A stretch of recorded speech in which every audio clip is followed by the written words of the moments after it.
About a year ago, I wasn't depressed, but I was close.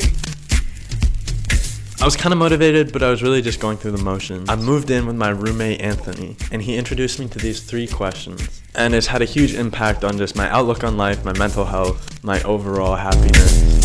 I don't know where I'm going, but I know what I'm showing.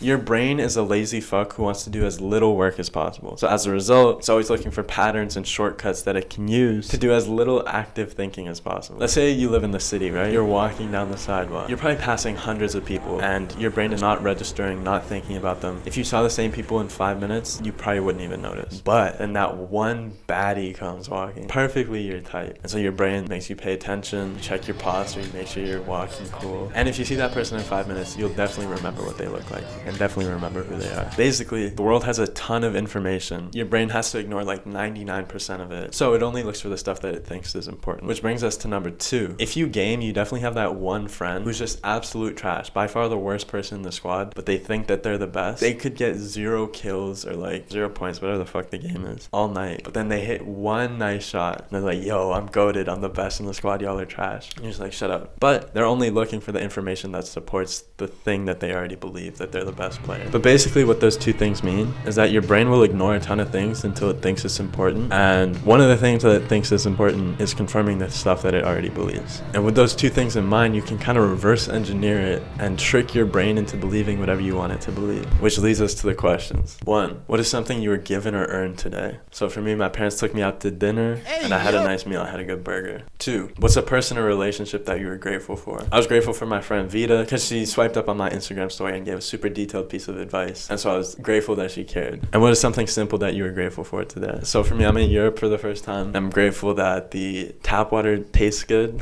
and it's super cold. It's not going to change your life overnight. But here's something that I noticed. The first time that I did it, my friend asked me the question and I was really thinking about it. It took me like 2 minutes to answer each of the questions. Like I had to really think about each of those things. Just as I started to do it more, it got faster and faster. I wasn't consciously thinking about it in the day, but there was just like little moments where I would notice something that I was grateful for just throughout the day. And so now if you ask me these questions, like I can look at it and give you like 5 answers right away because I've trained my brain to look for things that it's grateful for. And as a result, it's kind of telling my brain that, hey, your life is good. There are good things around you. And so it's constantly looking for information that confirms that theory. If you're not enjoying the process, you're not going to get anything done consistently over a long period of time. I know like 80% of you are seeing this and thinking, damn, that is corny. I'm not going to do that shit. And that's cool. And then the rest of you, the 20% of you are like, yes, this is life-changing. I'm going to do it tonight. I've already paused. I've already done it. But in like a week, you will have like forgotten a couple days, and then a month, you'll have forgotten about it forever and you'll never do it again. And there's been spots this year where I've been inconsistent with it. But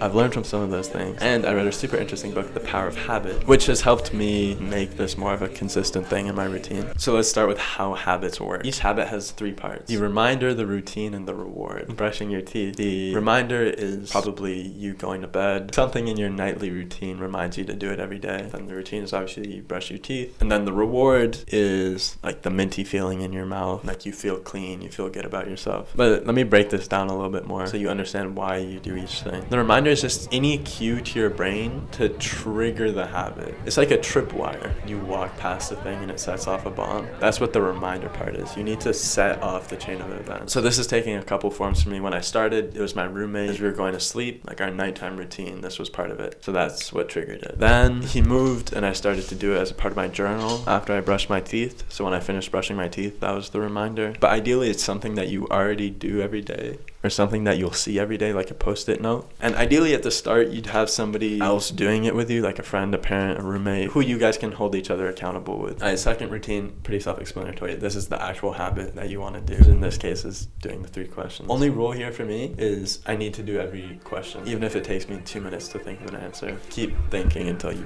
have something. There definitely is something worth being grateful for in each of these questions. And then the last bit is the reward, and this is arguably the most important part because you need to convince your brain that this is something that you actually want to do. Like when you think about it, this seems like an obvious thing to do, but your brain is a little more primitive. But when I was starting, I would really over exaggerate it. But I would finish doing the questions, typing them, or saying them to myself. I would sit there for like 10 seconds just smiling to myself. And I would think to myself, yeah, good job, Jordan. Thank you for doing this. I feel so good right now. Like, you don't need to do that part. But what I was trying to do is like really convince myself, really convince my brain that this was a good thing to imprint and continue building the habit of, and to be something that I crave. That's the goal. The goal with building a habit is for it to be something that you crave. Because if you think about all the bad habits that you have, whether it's smoking, sugar, TV, TikTok, all of those have a super strong craving, which is what brings you back. So what you want to do with the positive habits is build as good of a craving, and the way you do that is you give it a strong reward at the end, like flood it with some endorphins, with some brain chemicals, make it feel good. Anyways, those are my thoughts. I hope this helped. I have some videos up on the screen. I don't know what they are, but yeah, anyways, this is boring self promo. Thank you, bye, have a good day.